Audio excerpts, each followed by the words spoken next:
심장이 뛰는 정치 토크. 진짜 게임은 라커룸에서 시작된다. 여의도 필승 전략이 시작되는 곳 더 라커룸. 네, 감사합니다. 예, 자 여러분 안녕하십니까, 박재홍입니다. 자, 매주 화요일 보수 패널 두 분과 함께 레드 라커룸 진행하고 있는데요. 오늘도 그 순서를 시작합니다. 오늘도 매운맛 토크를 보여주실 보수계의 영혼의 콤비, 환상의 짝꿍. 자, 먼저 이종근 평론가 모십니다. 어서 오십시오. 네, 레드가 그레드인가요? 그레드입니다. 그레드 예, 맞습니다.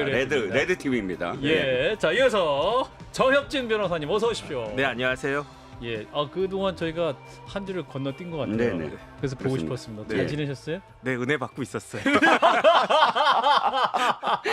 우리 정혁진 변호사님이 독실한 또 크리스찬이시기 때문에 집사입니다. 집사. 네. 네, 그러시군요. 자, 그럼 본격적으로 국민의힘 전당대회 아주 지금 치열하게 뜨겁게 진행되고 있는데 레드 라커룸 본격적인 첫 번째 이슈로 들어가 보겠습니다. 판독할 영상 뭔지 영상 띄워주세요. 자, 어제 천안이죠.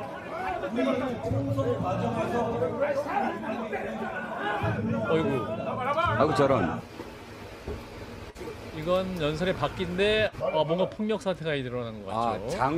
장외에서도 예. 계속 몸싸움이 일어났네요. 아이고, 여러분, 세상에. 여러분 진정해 주십시오. 여러분, 우리 정치가 보일 모습은 이런 모습이 아닙니다. 우리 국민의힘의 정치는 이 수준이 아니지 않습니까? 예, 두 분 모두 좀 놀라신 모습으로 영상을 보셨는데 어제 이제 천안 유관순 체육관에서 한동훈 후보가 연설하고 있는 와중에 참석자들이 배신자 꺼져라 외치고 급기야 의자를 들고 몸싸움까지 하는 그런 상황이 연출이 됐었는데 이상돈 전 의원 같은 경우는 그 옛날 강목 전당대회 보는 것 같다 이런 말씀도 하시더군요. 두 분은 어제 전당대회 모습 어떻게 보셨습니까?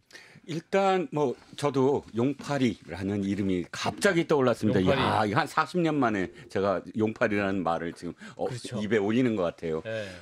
아시다시피 민주당 계열 정당, 그러니까 지금 이쪽 블루팀 민주당이라는 뜻은 아니고요. 야, 옛날에 옛날에. 민주당 구파 신파 아주 해갖고 옛날에. 서로 강목 동원을 해서 싸우지 않았습니까? 싸우게 예. 했고요. 예. 그런데 지금은 진짜 정당 민주주의가 어느 정도 완성이 되고 정당 민주주의라는 건 이거예요. 말하고 싶은 사람 말하게 하고 대신 듣는 데는 열심히 들어주자. 그렇죠. 이게 정당 민주주의잖아요. 맞습니다. 그런데 말을 못하게 하거나 혹은 들어주지 않을 때 그건 민주주의가 아니죠. 그런데 지금은 다분히 제가 보기에는 이 전당대회를 계속 치르지 않게끔 하려고 하는구나라는 그 정도의 어떤 생각, 회방을 하려고 하는구나. 그렇죠. 안 그렇다면 이 후보들 다 사실 인정해 줘야 되잖아요. 저는 특정 후보를 지지하는 사람이라고 꼭 지칭하고 싶지는 않습니다. 예. 왜냐하면 특정 후보를 지지하는 사람은 남의 후보 이야기도 들어야 되거든요. 근데 그런 진짜 순수한 의미의 지지자였을까? 그저 이 전당대회를 빨리 끝나게 하려는, 그러니까 더 이상 지속하지 못하게 하려는 듯한 어떤 회방꾼의 모습이었다라고 생각이 듭니다. 예, 정 변호사님. 글쎄요, 저는 미국하고 비교해서 네. 총이 없어서 참 다행이었다. 저도 그 생각이 네네. 죄송하지만 그나마 다행이었다 그 생각이 우리나라가 들고요. 총기 규제가 있는 나라에 정말 다행이다. 그 다음에 저게 사실은 대한민국의 현실이에요. 그러니까 2024년 대한민국의 현실을 적나라하게 보여주고 있다. 대한민국 정치는요, 제가 봤을 때 수십 년 후퇴했어요. 여든 야든 할 말이 없다. 예. 이것이 현실이고 여기에 기초해가지고 그 상황 판단을 하고 조금이라도 더 나아지는 쪽으로 가야 되겠다라고 생각해야 된다. 우리나라가 그렇게 대단한 나라가 아니다. 저는 그런 생각 들었습니다. 자, 그리고 이제 어제 그 배신자로 외치면서 의자를 던졌던 분, 이분이 이제 누구인가, 어떤 분인가, 이제 반한 유튜버인가, 또 이마에 원희룡이라고 써 있었다, 이런 얘기도 나오고 있기 때문에 어떻게 봐야 됩니까? 이분이 유튜버라는 얘기도 있고. 유튜버인 건 맞는 것 같아요. 네. 왜냐하면 이분의 그 유튜브를 들어가서 저도 봤습니다. 그러니까 이 한동훈 후보가 이제 전당대회에 이제 출마한다는 그 시점 이후부터의 컨텐츠를 봤더니 예. 되게 한동훈 후보를 비판하는 내용 그러네요. 많아요. 그러니까 그런 의미에서는 뭐 반한 유튜버다 이게 틀린 말은 아닌데 그게 그러면 한동훈 후보를 반대만 하느냐? 또 그건 아니거든요. 컨텐츠를 보면 원희룡 후보를 찍어야 된다라는 내용도 많아요. 그러다 보면 아니 그럼 원희룡 후보 지지하는 사람은 맞지 않느냐? 그러니까 지지한다는 게 꼭 어떤 뭐 팬클럽에 가입하거나 이러지 않고 내가 개인적으로 그냥 지지한다라고 이야기를 하고 다녀도 그 사람은 지지자의 범주에 들어가니까 그렇죠. 예. 이것을 원희룡 후보 측에서 이건 반한이야, 친원은 아니야라고 이야기하는 게 사실 그렇게 적절해 보이지는 않아요. 최소한 그 사람들 앞에서 예. 원희룡이라고 이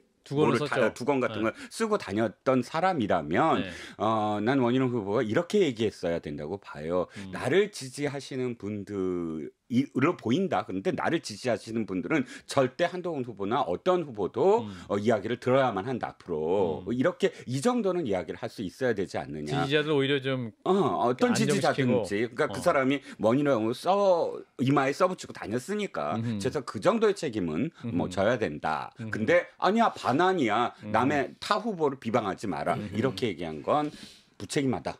근데 이제 한동훈 캠프에서 사전 계획된 정치 폭력이고 선거 개입이다 이렇게 얘기를 하고 있어서 이제 원희룡 캠프 측에서 우리랑 관련이 있는 분은 아니다라고 이제 좀 선긋기를 좀 하려고 그렇게 좀 말씀하시는 것 같은데. 그러니까 법적으로는 그렇게 법적으로는 선을 원희룡 후보가 그을 수는 있어야 하지만 도의적이고 윤리적인 책임은 또 얘기해야 되잖아요. 예. 단지 그 앞에 전제는 물론 이게 폭력 사태에 대해서는 어떤 폭력도 용납할 수 없다라는 전제를 달았지만 한 발자는 더 나가야 돼요. 왜냐하면 어떤 후보도 함께 이것은 폭력은 안 된다라는 것을 이야기하려면 최소한 나를 지지하려고 원희룡이라고 썼던 사람이라면 그렇죠. 이런 폭력은 하지 말아야 된다라는 말을 해줘야 되잖아요. 근데 거기서 아무리 법적인 어떤 그런 공격이 들어온다고 하더라도 내가 법적으로 나는 아니야라고 하면 끝나는 게 아니잖아요. 그렇죠. 사실은 미국에서 이 총격 피격이 있었기 때문에 우리가 좀 무덤덤하게 발언하지 사실 그것도 엄청 큰 거죠. 사실은. 그렇죠. 예. 이게 참 우리 변호사님 어떻게 보셨습니까? 이 원희룡 캠프의 대응이라든가 한동훈 캠프에서는 또 이 사전 계획된 정치 폭력이다, 선거 개입이다 이런 지적이 일단은 저는 생각은 자유라고 생각을 해요. 생각은 자유. 내가 저 사람을 배신자로 생각하든 말든 그건 그 사람의 그 자유인 거죠. 예. 그 생각을 막을 수는 없는 거예요. 저 사람은 한동훈이 배신자라고 생각을 하는 거고 그게 틀렸다 맞았다 이 이야기할 아무런 권리가 아무한테도 없다. 저는 그 생각을 하는데 그런데 생각을 한 것이 뭘로 나옵니까? 말로 나오잖아요. 말로 나오는 순간 내가 어떤 사람에 대해서 어떤 말을 하는 순간 그게 뭐 명예훼손도 될 수 있고 모욕도 될 수 있고 그다음에 말의 3단계 더 나간 게 뭡니까? 행동이잖아요. 그 폭력이잖아요. 이런 것들은 반드시 책임을 져야 된다. 그렇기 때문에 원희룡 캠프든 한동훈 캠프든 이 사람에 대해서 이제 고발했다라고 제가 들었는데 이런 부분들에 대해서는요 엄하게 처벌돼야 돼요.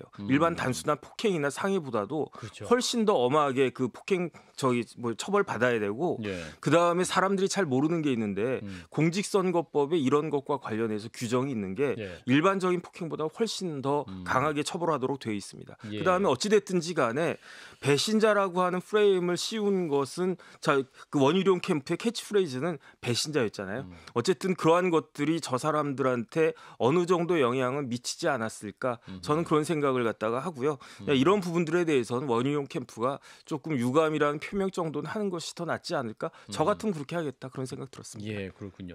자, 이런 가운데 이제 서병수 여당 선거관리위원장이 지지자들이 한동훈을 계속 외치자 다들 한동훈 자발적인 지지자들입니까? 동원하신 겁니까? 또 이런 말을 했는데 이게 이제 농담같이 말씀도 하신 것 같지만 또 출처불명의 여론조사를 얘기하기 위해 꺼낸 말이 아니냐 뭐 이런 해석도 있고 이 발언은 어떻게 들으셨어요? 선관위원장이 지금 농담처럼 했다라고 선관위원들도 뭐 좀 옹호하는 사람들이 있더라고요. 그런데 지금 상황이 어떤 상황입니까 지금? 거의 전쟁 같잖아요. 전쟁 같은 상황이잖아요. 지금 4주째 접어들어서 정말 뭐 자폭 지금 이 전당대회니 뭐니 이런 이야기가 나오는 것 자체가 선관위원장도 책임을 져야 돼요. 선관위가 중심을 잡고 이것을 이끌지 못하기 때문에 단돌이란 표. 괜찮아요. 단돌이. 단돌이. 적당합니다. 제압할 건 제압하고 또 이렇게 풀어줄 건 풀어주고 예. 일본어입니다. 죄송합니다. 그런데 그러지 아니한 부분들이 있었고요. 저는 가장 큰 대목이 솔직히 말씀드리면 박종진 위원이에요. 박종진 위원을 제가 개인적으로는 알지만 그러나 이번 연팔장을 주도한 의혹이 있잖아요. 아무리 자기가 변명을 하더라도 또 자기가 거기에 대해서 책임을 진다고 의사를 표명을 했고 그러면 사실 사퇴를 받아들였어야 돼요. 그거를 종집으로 찍었어야 됐는데 사퇴 의사를 다 알았어. 그럼 계속해. 그냥 경고만 줄게라고 한 게 사실 첫 번째 저는 미스라고 생각을 하고요. 뭐 여러 가지가 있지만 그런데 이런 분위기 속에서 거의 폭력까지 될 수 있는 일촉즉발의 상황에 있는 사람들이 있는 앞에서 동원되는 겁니까? 이게 농담으로 들리지는 않잖아요. 특히나 한동훈 지지자들이 뭐 제가 현장에 있는 기자들한테 들었는데 조금 많아요. 좀 더. 그러니까 이게 원래 전당대회 그러면 기자들이 다 막 응원자를 봅니다. 새가 얼마나 형성돼 있나. 그리고 또 사실 어느 후보도 버스 대절도 해요. 솔직히 다 합니다. 그런데 이것을 동원이냐 아니냐로 농담처럼 이야기한 건 선관위원장으로서는 대단히 부적절했다라고 생각합니다. 정부에서 판사는요. 법정에서 농담하면 안 돼요. 그러네요. 왜냐하면 농담이 농담으로 받아들여지지 않는 데가 법정이에요. 왜냐하면 재판은 싸움이거든요. 그렇죠. 서로 간에 원고 피고 검사 피고인 사이에 치열하게 싸우고 있는데 재판장이 농담을 씩한다? 그러면 거기에 대해서는 구구한 억측이 일어날 수밖에 없어요. 그러니까 아무리 재판장이 자기 법적인 양심에 비추어가지고 정말로 양심적으로 정확한 판단을 했다고 해도 그런 농담으로 인해서 그 사람의 진정성이 폄훼가 되고 의심받을 수 있다고요. 지금 선관위원장은요 재판장이에요. 그렇죠. 그다음에 지금이 그 어떤 전당대회입니까? 막 축제 같은 전당대회면 좋겠는데 그렇지 않잖아요. 지금은 솔직히 말하면 이번 전당대회는 대통령과 1위 후보 간의 치열한 싸움이에요. 원희룡은 별로 이렇게 그것도 없어요. 사실은 원희룡 뒤에 누가 있습니까? 대통령이 있는 거잖아요. 지금 이와 같은 상황인데 선관위원장이 농담 찍찍한다? 이거는 굉장히 부적절하다. 본인의 정치적인 경력이나 정치적 무게에 전혀 어울리지 않는 그런 행동을 했다. 저는 그렇게 생각합니다. 앞으로 안 그랬으면 좋겠어요. 무엇보다 이제 선관위 자체가 어떠한 명징한 발언을 통해서 권위를 스스로 세워가야 되는데 후보들한테 이렇게 얘기해도 이제 그러면 참 권위가 안 설 수도 있는 거 아닙니까? 자꾸 이런 식이 되면. 그럼요. 그러니까 선관위원장은 사실 말이 없어야 돼요. 말이 크지 않고 그냥 자기가 할 수 있는 그런 그 분위기를 조성할 수 있게 무게 있는 어떤 말들만 딱 하고 내려왔어야 됐는데 그리고 선관위원장이 말을 하려면 경고를 하거나 이럴 때 이 분위기가 더 이상 혼탁해져서는 안 된다 하고 각 후보들에게 경중을 따져서 지금은 너무 양비론이에요. 솔직히 제가 한동훈 후보를 그렇게 지지하거나 하진 않는데 예를 들자면 우리가 자동차 사고가 있어요. 사고가 있는데 무조건 모든 사고는 모든 양쪽에 다 책임이 있어. 50대 50이야. 라고 할 수는 없잖아요. 당연히 그 안에는 7대 3이든 7대 3도 있고 8대 2가 있든 그것을 경중을 따져서 이쪽에 8의 책임을 묻고 이게 2의 책임을 물어야 되지 않겠습니까? 저는 이번에 한동훈 후보와 원희룡 후보의 공방전에 대해서 한동훈 후보도 대응을 잘못한 건 많다고 생각을 합니다. 하지만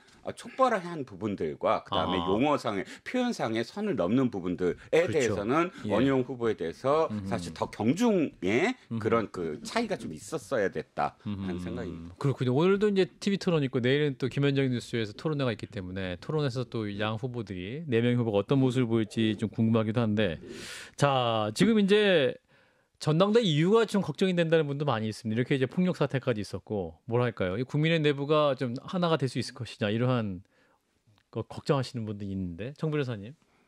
그거는 한동훈 후보가 된다고 치고 예를 들어서 한동훈 후보가 안 되고 원희룡이나 나경원이 되면 걱정할 거 없잖아요.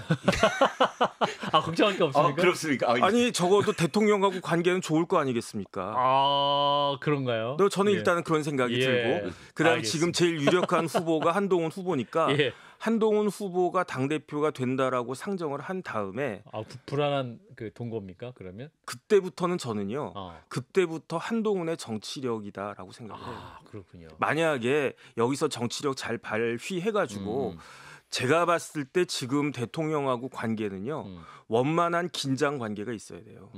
그러니까 원희룡 후보가 그나마 제가 봤을 때 괜찮은 말이 뭐였냐면 레드팀이었거든요. 아하. 레드팀이라고 하는 게 대통령한테 쓴소리 할 말 한다 이런 의미 아니었겠습니까? 그렇죠. 원희룡 후보가 지금 지지율이 안 오르는 이유가 있어요. 제 생각에는. 많은 사람들이 심지어 국민의힘 당원들도 지금 같은 상황에서 대통령한테 쓴소리가 들어가야 되는데 예. 원희룡이 할 수 있겠느냐. 저래가지고 계속 배신자 그러고 있는데 아하. 그 쓴소리가 레드팀이라고 한 게 있을 수 있겠느냐. 아하. 이런 생각을 한단 말이죠. 그런데 결국은 이제 그러니까 반대로 한동훈 후보에 대한 그 기대가 더 높아지고 지지율이 더 높아지는 것 같다는 그런 생각이 드는데 예. 그러니까 지금 그 국민의힘 상황은요. 여당과 그 대통령실의 상황은 원만해야 되기도 하지만 긴장도 있어야 된단 말이죠. 그거를 한동훈이 할 수 있을까 많은 사람들이 기대 반 걱정 반으로 바라보고 있는데 된 다음에는 그것이 이제 확인이 되겠죠. 그래서 그게 되면은 한동훈의 지금 몸값은 확 올라갈 거고 그게 안 되면 또 이제 국민의힘 사람들은 뭐 다른 사람들을 갖다 찾을 수밖에 없지 않을까 저는 그런 생각이 듭니다. 중요한 포인트네요. 자, 평론가님. 한동훈 비대위원장이 연설문에 이렇게 썼어요. 지금까지 2년 동안 집권 여당이 비대위원장이나 혹은 당대표로 몇 명이나 갈렸느냐. 예. 그 과정에 대해서 국민들이 납득을 하지 못한다라고 얘기를 했거든요. 그러니까 그 출사표를 던질 때 만약에 이 한동훈 후보가 지금 당대표가 됐다. 그런데 지금까지 자신의 마음에 들지 않았다고 해서 인위적으로 당대표 내지는 비대위원장을 무너뜨린 사례를 또다시 한다고 한다면 그러면 지금은 아마 그 이전 상황과는 다를 거다. 그러니까 지금 대통령실에서 지금까지는 좀 배제의 정치력을 보였어요. 배제, 우리 편, 예. 내가 우리를 싫어하면 또는 어떤 부분을 싫어하면 또는 지적을 하면 배제하고. 그런데 지금의 상황은 그렇게 배제를 하면 완전히 자기를 도려내는 자기한테 이제 칼이 들어오는 상황이 돼버렸거든요. 예. 그래서 대통령실이 이제 배제가 아니라 상생의 리더십, 상생의 정치력을 대통령실에 한동훈 말씀하셨으니까 저는 상대적으로 대통령실에서도 네. 상생의 리더십을 가질 때 집권 여당 대표와 또는 집권 여당과 함께 하겠다라는 진짜 순수한 마음을 할 때 야당하고도 상생의 리더십이 나올 수 있지 않느냐라는 생각입니다. 우리 레드 라커 팀이 그 라커룸이 우리가 레드 팀인 것 같아요. 그래서 아까 그러니까 제가 우리 방송 열심히 그레드가 마셔야 그레드냐? 아까 처음에 그레드가 그레드냐라고 여쭤봤습니다. 예, 우리가 열심히 걱정하고 있기 때문에 잘 봐주시면 좋겠어요. 자, 그럼 두 번째 이슈로 넘어가 보도록 하겠습니다. 자, 전당대회가 이제 다음 주. 네, 지금 이 의혹 때문에 지금 뉴스면이 시끌벅적합니다. 원한 관계라는 말까지 나오고 있는데 일단 두 번째 영상 VAR 봅니다. 최근 한 후보가 법무부 장관 시절 우호적 여론을 만들기 위한 여론 조성팀이 있었고 심지어 댓글팀까지 있었다는 폭로와 보도가 장해찬 전 있었습니다. 최고위원이 말했던 그 폭로 내용을 아마 이제 원희룡 후보가 인용하는 것 같아요. 댓글팀이 실제로 예. 존재한다면 중대 범죄 행위입니다. 드루킹 사건을 떠올리시면 이해가 되실 겁니다. 야당도 이렇게 말씀드립니다. 저는 언제든 간에 사실 오늘 댓글팀이든 영상인가요? 뭐든 뭘 했든 오늘 영상입니다. 정치식은 제가 관여하거나 제가 뭐 부탁하거나 제가 뭐 의뢰하거나 뭐 그런 게 전혀 없어요. 예. 예를 들어서 뭐 제가 이런 거 부탁하거나 이런 게 있어야 되지 않아요? 근데 그런 거는 그분들도 모른다는 거 아니에요? 본인이 소속이면 무슨 불법이 있었다는 건가요? 무슨 불법이 있으면 자수를 해야죠. 저거 유튜브인데. 아니 저 라크룸에도 한번 예, 저희 모시면. 한동훈 후보가 오신다면 저희가 늘 열려 있다는 점을 말씀을 드리고 네. 자 일단 이 한동훈 후보를 향한 이 댓글팀 여론조성팀 의혹이 커지고 있죠. 이제 장해찬 전 국민의힘 청년 최고위원이 이제 방송 중 본인 또 SNS를 통해서 이제 공개했던 내용이기도 합니다. 이게 이제 뭐랄까요 같은 팀에게 이 폭탄을 던진 것이 아니냐 뭐 이런 얘기도 나오고 있고 또 이 의혹을 받아서 또 야당에서는 이거 특검까지 가야 된다 이렇게 또 막 공세순위 높이고 있는데 어떻게 보고 계세요? 이 논란을? 첫 번째는 모든 그 예. 메시지는 메신저부터 봐야 된다. 아리스토텔레스가 한 얘기예요. 그런가?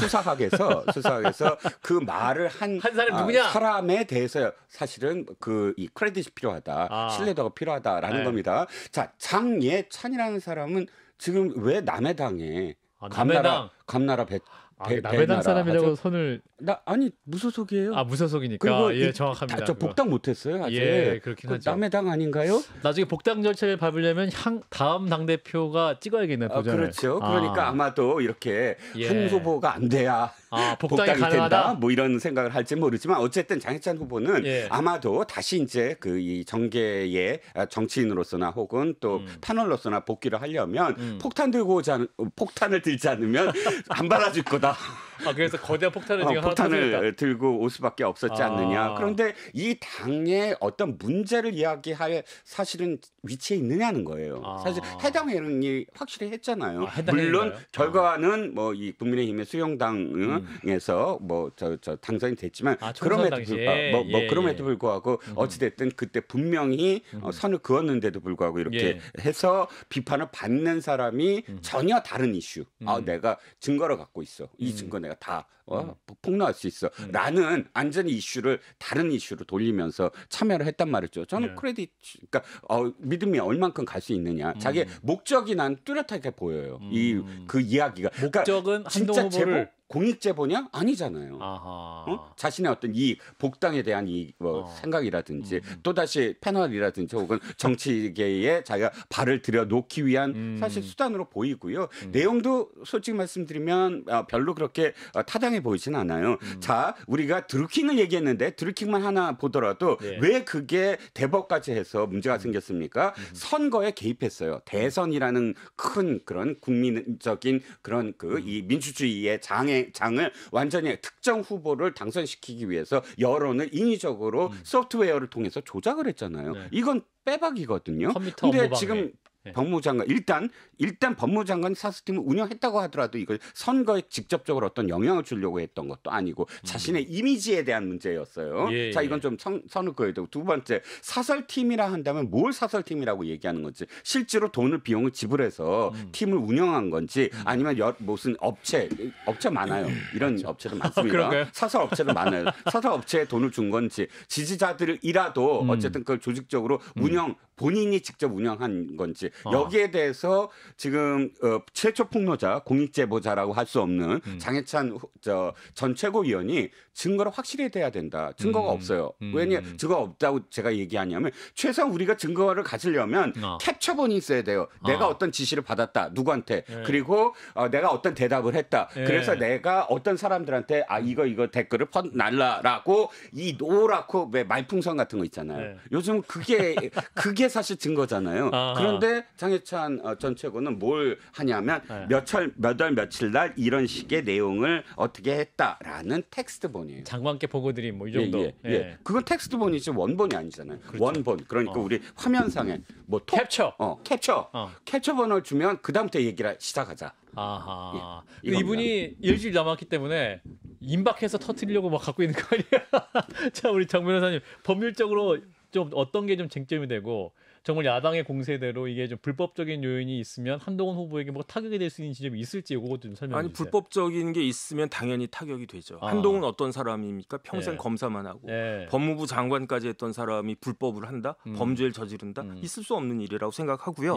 저부터도 그건 문제가 많을 거라고 생각을 하는데 시점이 중요해요. 조금 전에 원희룡 후보 뭐라고 그랬습니까? 법무부 장관 시절에 저런 거 했다고 그랬잖아요. 법무부 장관 시절 지금부터 1년 전이란 말이에요. 1년 전에 한동훈이 정치할 거라고 생각한 사람이 있었습니까? 저는 아니라고 생각했거든요. 뭐 한동훈 뭐 법무부 장관 끝난 다음에 뭐 할까, 뭐 변호사 할까, 뭐 할까 이렇게 생각했단 말이에요. 작년에 어떤 일이 있었습니까? 아주 제가 봤을 때 작년에 제일 결정적인 순간은 유창훈 부장판사가 이재명 대표 구속영장을 소명이 됐음에도 불구하고 기각한 거였어요. 그게 유창훈이 영장을 기각하니까 어떤 일이 있었습니까? 강서구청장 선거 있었어요. 대패했잖아요. 어떤 일이 있었습니까? 김기현 체제가 붕괴했어요. 만약에 모든 사람이 예상했던 것처럼 유창훈 부장판사가 법대로 구속영장을 발부했으면 저는 이번 총선 김기현 체제로 치러졌을 거라고 생각을 하고요. 한동훈이 정치에 들어갈 틈은 1도 없었을 거라고 생각을 해요. 그런가요? 그런데 그럴 때 그 법무부 장관이 댓글팀을 갖다가 운영한다? 상식적으로 말이 안 되잖아요. 무엇을 위해서? 무엇을 위해서? 할 게 없잖아요. 장관을 위해서. 장관을 위해서 언제 잘릴지도 모르는 뭐 법무부 장관을 위해서 댓글팀을 운영을 한다. 그다음에 그 법무부 장관이었음에도 불구하고 사실 윤석열 정부에서 눈에 띄는 장관은 딱 한 명밖에 없어요. 제가 한 명 더 해가지고 1+1 해가지고 2명 이야기했는데 하나 국토부 장관. 근데 국토부 장관 그 뭐 위상이 얼마나 컸습니까? 계속 눈에 띄는 장관은 딱 한 명밖에 없었어요. 법무부 장관. 법무부 장관한테 온갖 그 21대 민주당 국회의원들이 다 그냥 한 칼씩 그 도장 깨기 하듯이 다 덤벼들었다가 한 합에 다 날아갔잖아요. 180대 1. 아니 뭐 그때 뭐 최강욱, 김남국, 뭐 이모 어쩌고 저쩌고 뭐 3M 뭐 어쩌고 저쩌고 해가지고 김의겸 할 거 없이 다 대들었다가 다 한 칼에 날아갔잖아요. 그러면서 야 한동훈 재밌다, 한동훈 잘한다, 시원하다 이러면서 팬덤 생기지 않았습니까? 지금 위두훈이가 몇 명인지 제가 조금 전에 검색해봤더니 88,833명이에요. 어유 9만을 향해 가고 있군요. 아 좀 더 늦어요 제가 봤을 때. 지금쯤 10만 넘을 줄 알았는데 좀 늦어요. 뭐 배신자 프레임이 맥혀서 그런지 어쨌든 7만 8만까지 쭉 올라갔다가 거기서부터 이제 정체인 것 같아요. 예, 제가 봤을 때. 근데 어쨌든 이런 식으로 위두훈이 같은 거를 위두훈이를 한동훈이 만들었습니까? 자발적으로 만들어진 거잖아요. 그다음에 결정적으로 장해찬의 말이 틀려요. 앞뒤가 안 맞아요. 장해찬이 며칠 전에 MBC에 여기 CBS의 경쟁 프로그램 MBC에 거기에 MBC 뭐요? 우리 박재호 앵커보다는 조금 많이 떨어진다고 저 개인적으로 판단하는 김종배 시선 집중에 나와가지고 장해찬이 뭐라고 이야기했냐면 분명히 팀이 있었다라고 이야기를 해요. 그런데 뭐라고 이야기했느냐? 분명히 팀은 있었는데 한 후보가 이것을 얼마나 직접 인지하고 있었는지는 모르겠다. 그럼 좀 이게 말이 됩니까? 내가 팀원이란 이야기 아니겠습니까? 팀이 있었고 내가 거기 팀장이다. 그런데 팀장이면 보스가 있을 거 아니겠습니까? 지시하는. 그런데 한동훈 후보가 얼마나 이런 팀을 직접적으로 인식하고 있었는지는 모르겠지만 분명히 팀이 있었다. 장해찬 말로도 앞뒤가 안 맞아요. 그다음에 저는 현실적으로 상황적으로 도대체 논리적으로 있을 수 없는 일이 아닌가. 그다음에 한 가지만 더 말씀드리면 법무부 장관 마치면요. 뭐가 나옵니까? 뭐가 나오죠? 책이 한 권 나와요. 무슨 책이 나옵니까? 업적집이 나와요. 그래가지고 박범계 장관 업적집 만들었는데 그 돈 얼마 들었냐면 법무부 예산 1,000만 원 들어갔어요. 추미애 장관 업적집 만들었어요. 그거 만드는데도 몇백만 원, 1,000만 원 가까이 들어갔어요. 그러면 한동훈이 만약에 그때 법무부 장관 할 때 나 정치할 거야, 나 이렇게 해가지고 나 출마할 거야 그런 생각했으면 한동훈도 업적집 만들어야 되지 않습니까? 그렇겠죠. 왜냐하면 전임 장관들 다 만들었는데 그다음에 제가 장관이라도 만들겠어요. 정혁진 업적집 그러면 이게 약간 욕심 있으신 것 같은데. 나 욕심 있어, 나 사심 있어. 그러면 그래가지고. 뭐 우리 애들이야, 뭐 우리 아버지 뭐 다 알아 하지만 우리 손자들은 나 잘 모를 거 아니겠습니까? 그렇죠. 할아버지가 업적집 유튜브 있었네. 영상을 이제 손자들이 볼 거가 계속 남아 있을 거기 때문에 우리 할아버지가 이제 조회수 다 남았으니까. 이런 조회수만 따먹고 도망가려는. 그러니까 저는 개인적으로 한동훈이 이와 같은 댓글팀을 만들었다라고 하는 게 상식적으로나 논리적으로나 말이 안 된다고 생각을 하고요. 그다음에 뭐든지 이야기하지만은 입증은 주장하는 사람이 한 거예요. 그러니까 원희룡 후보 입증하시기 바라고 장해찬도 입증하길 갖다가 바라고 양문석 의원도 입증을 갖다가 해야 돼요. 그래서 입증해서 나는 이렇게 생각했는데 진짜 증거가 있었구나. 그러면 한동훈 잘못했네 이렇게 될 거고 그게 아니고 자꾸 이렇게 막 냄새만 피우고 하는 거는 굉장히 적절하지 않은 것 같다 생각됩니다. 예, 그렇군요. 그러니까 이제 양문석 의원 같은 경우 24개 계정이 동일한 내용으로 작성한 502개의 댓글을 발견했다 하고 주장을 하고 있는데 사실 보면 댓글 보면 정말로 똑같은 내용의 긴 댓글이 진짜로 이게 입력이 되어 있긴 하거든요. 이게 어떤 단체적인 어떤 힘에 의해서 혹은 세력에 의해서 함께 합동으로 이렇게 만들어진 게 아니겠느냐. 근데 이게 자발적인 조직이 만들었을 텐데 그러면 이게 이제 한동훈 위원장에게 만들어 놓고 저 이렇게 잘했어요라고 이제 보여주려고 막 이렇게 했던 그런 조직도 있지 않을까요? 그러니까 위두훈이라든지 아니면 뭐 개딸이라든지 들어가 보면 대빵하러 가자 이런 얘기 많이 나와요. 그래요? 대빵이 뭐냐? 댓글 방어. 즉 내가 지지하는 후보나 정치인이 지금 저 안 좋은 어떤 뉴스가 나왔어. 그럼 댓글들이 뭐 달려들어서 막 물어뜯을 거 아니에요. 아하. 그럼 야 이거 대빵하러 가자 하는 게 들어가서 아니 그럴 수도 있지 뭘 그거 그래 뭐 하면서 아하. 이제 그 댓글 방어를 해요. 아하. 그런데 이건 약간 성격이 다르도 똑같진 않아요. 하지만 502개라는 네. 것이 예. 얼마나 작은 숫자인지를 제가 한번 말씀을 드려볼게요. 작아요? 양문석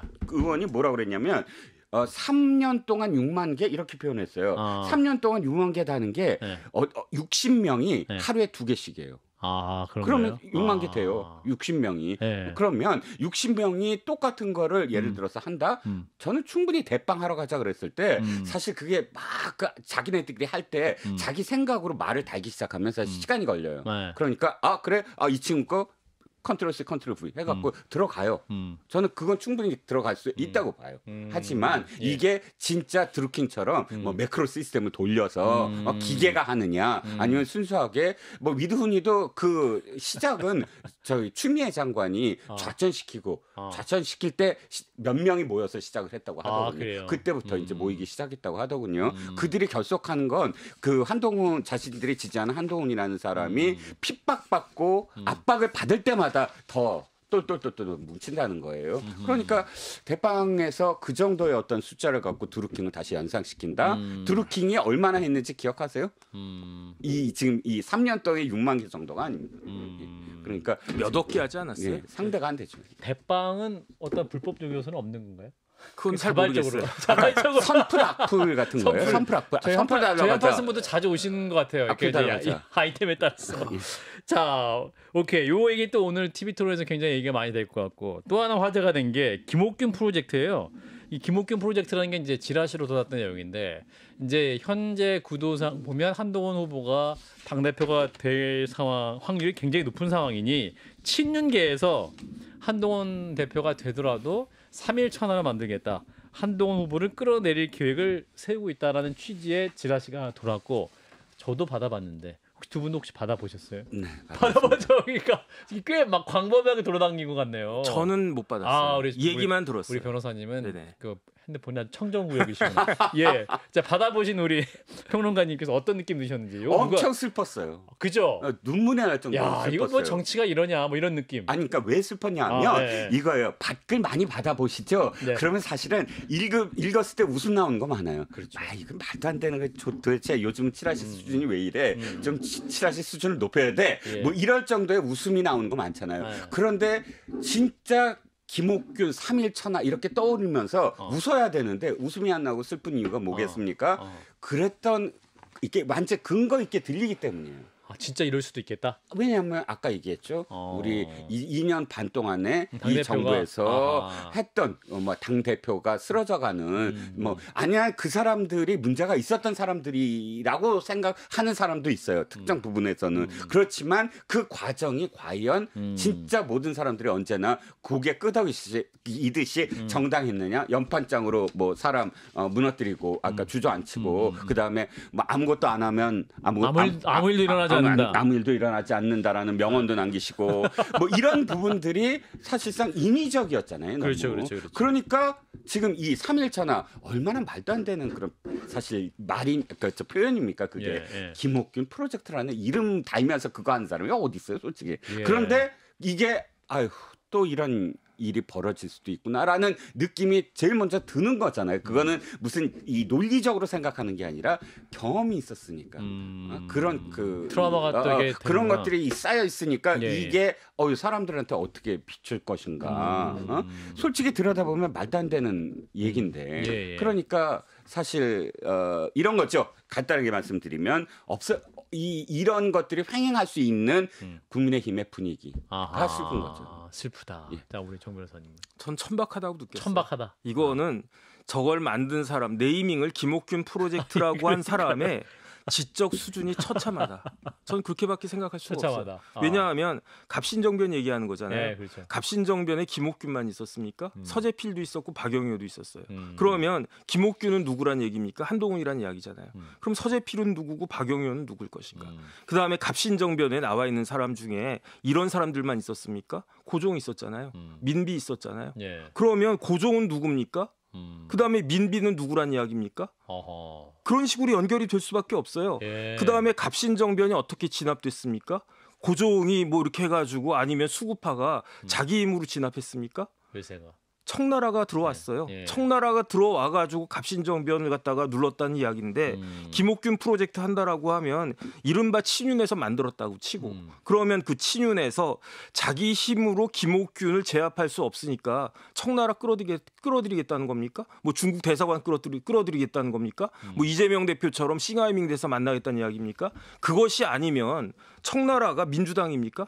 민주당 외세 끌어들여가지고 그 김옥균 내쫓겠다는 이야기입니까? 논리가 이런 식으로 비약할 수밖에 없어요. 그러니까 다 좋아요 예컨대 한동훈이 당대표가 돼도 이런저런 뭐 경험도 없을 거고 뭐 그 대통령하고 관계도 원만치 않을 가능성이 많고 예. 그러니까 조기에 끌어내리고 또 비대위로 가자 이런 그 계략을 꾸밀 수는 있는데 예. 그렇게 꾸민다고 하더라도 어떻게 프로젝트 이름을 김옥균을 붙이냐 이거죠. 그 김옥균 프로젝트 붙이니까 대통령부터 굉장히 이상해지지 않습니까? 그다음에 거기에 영부인도 이상해지지 않습니까? 예. 그러니까 이런 식으로 이 생각하는 사람들 지적 수준이 이거밖에 안 되는 사람들이 이런 일을 갖다 꾸밀 수 있다라고 하는 게 이게 대한민국의 현실이구나 저는 그런 생각이 들어가지고 아하. 아까 그 전당대회도 그랬지만 김옥균 프로젝트도 참 참담하다 이런 생각이 들고요. 예. 무너진 대한민국 빨리 세워야 되겠다는 생각이 듭니다. 아, 예. 굉장히 깊이 있는 분석을 해주셔가지고. 그러게요. 예. 결론은 언제나 조금 무겁습니다. 예. 우리 이종근 평론가도 굉장히 지금 감동함을 싣고 있어요. 저는 몸도 무겁습니다. 자, 오늘 저녁에 이제 TV 토론회가 채널 A에서 진행이 되는데, 자, 원희룡 후보인데, 공세 수위를 높이시면서 한동훈 후보에 대해서 토론 태도 스타일에 대해서 얘기했는데, 내가 정치 경력 25년 만에 처음 겪는 스타일이다. 하긴 처음 겪으시겠죠. 처음 토론을 하셨기 때문에 한동훈 후보가 계속 끼어들고 옆에서 쫑알쫑알한다 이렇게 말씀하셨어요. 이 발언을 좀 어떻게 봐야 되는가? 원희룡 후보가 또 정치 선배이시기도 한데 이 그렇죠. 발언에 저 영화가 떠올라요. 홍콩에 그 뭐죠? 영웅본색. 영웅본색. 그 있죠. 왜 그 이쑤시개 질겅질겅 주윤발. 예. 그래갖고 뭐라 그러죠? 강호의 도가 떨어졌어. 강호의 도가 떨어졌다. 강호의 도. 그러니까 지켜야 돼. 최소한 아무리 뭐 그렇죠. 범죄자들 사이에서도 그렇죠. 최소한한테 지켜야 돼. 범죄자 그러니까 이상하다. 예. 어쨌든 강호라는 강호에서. 의미에서 선이 있잖아요. 그러니까. 그러면 무림의 도가 있는데 우리는 무림의 도. 그거 좋다. 그런데 우리는 지금 뭘 보고 있냐면 최소한 아무리 안 보려고 그래도 대학교 선후배로 보고 있어요. 서울대 법대 선배잖아. 80 그러니까 82학번 그다음에 이쪽이 92학번인가 92학번. 그러면 이렇게 같은 또 나경원 후보도 똑같네. 그러다 보면 사실 이런 느낌이잖아요. 선후배라는 건 은연중에 우리가 안다고요. 또 정치 선배잖아. 그렇지. 자기는 진짜 몇 선이야. 그 제주도지사를 몇 번을 했어. 당에서도 사실 당대표는 안 해봤지. 엄청나게 많은 당직도 다 해봤지. 예. 그러면 정치 신인이라며. 그러면 쫑알쫑알이 아니라 그래 잘하고 있어. 예. 라고는 못할 망정. 마음이 급하신가 봐. 최소한 이런 거잖아요. 어른 대접? 은 해줘야 되잖아. 그렇지. 40대, 50대로 지금 갓 접어들었고 예. 그 선은 지켜주면서 그 다음에 근데 너 진짜 초년번 맞아. 이러이러한 점은 이렇게 했어야지. 아이고 쫑알쫑알거리네. 후배라고. 아이고 넌 아직 멀었어. 사람들이 받아들일 때 어떻겠습니까? 뭐가. 그러니까 일단 선배가 선배답지 않구나.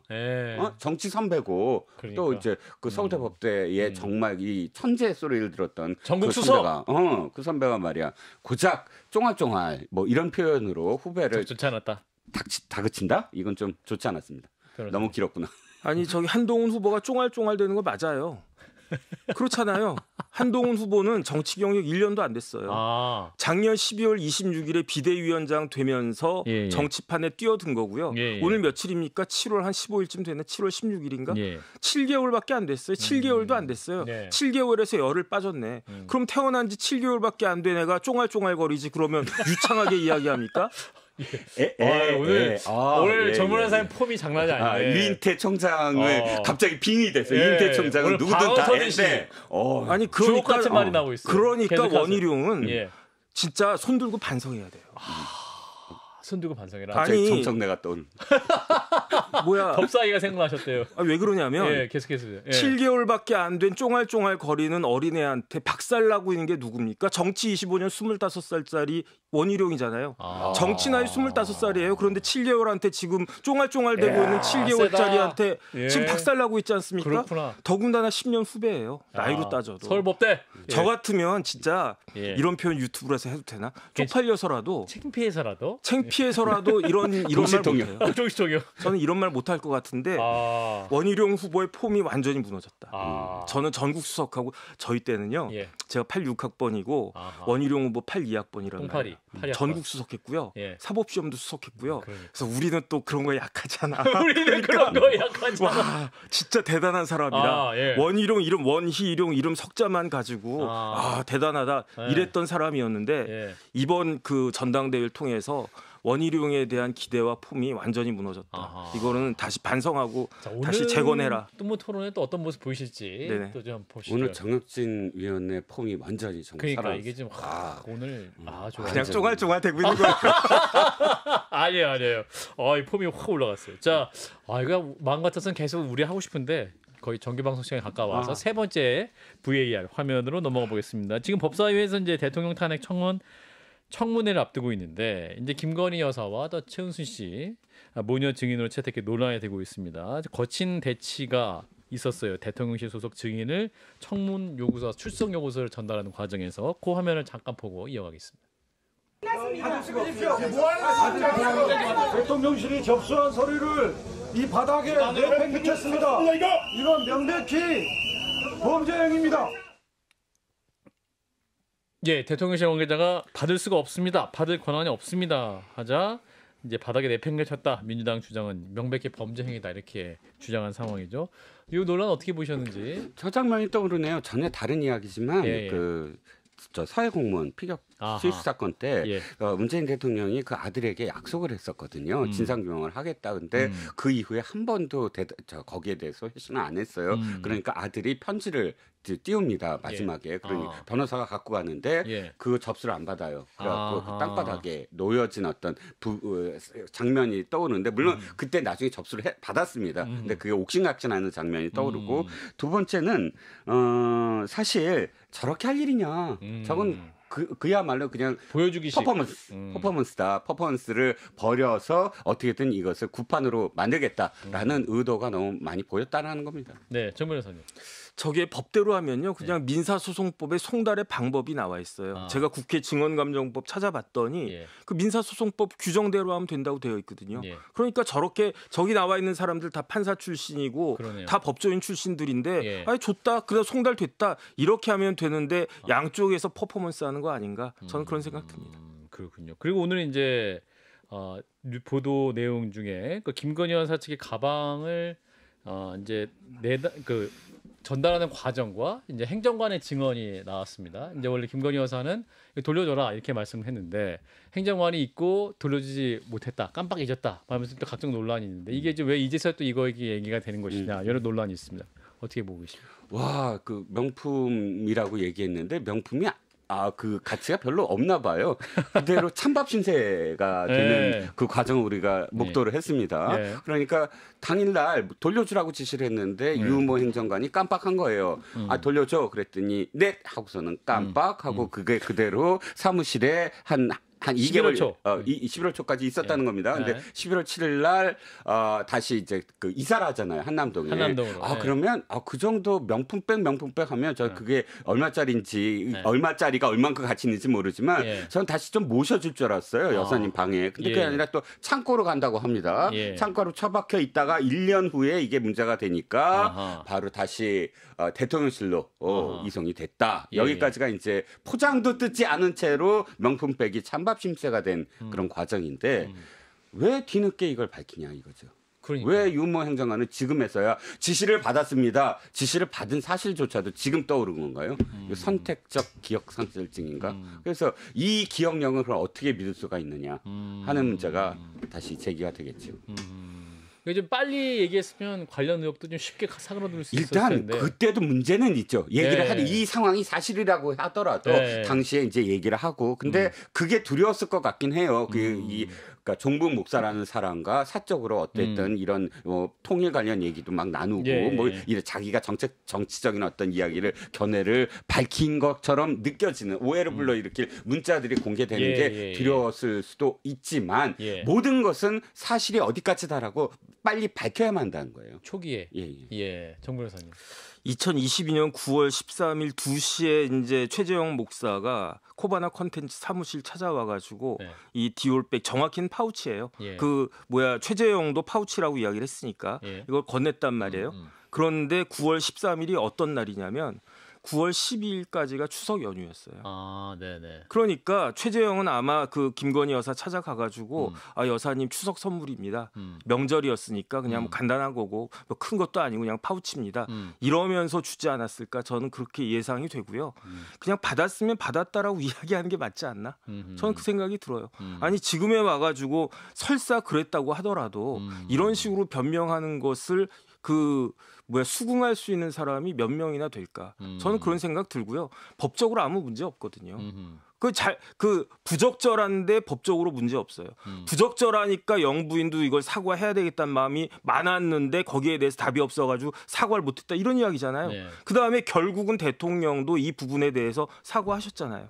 그러니까 그냥 추석이었고 그 다음에 이제 목사님이 딱 와가지고 그렇게 주는데 이거를 갖다가 그냥 매정하게 박절하게 끊을 수 없었다.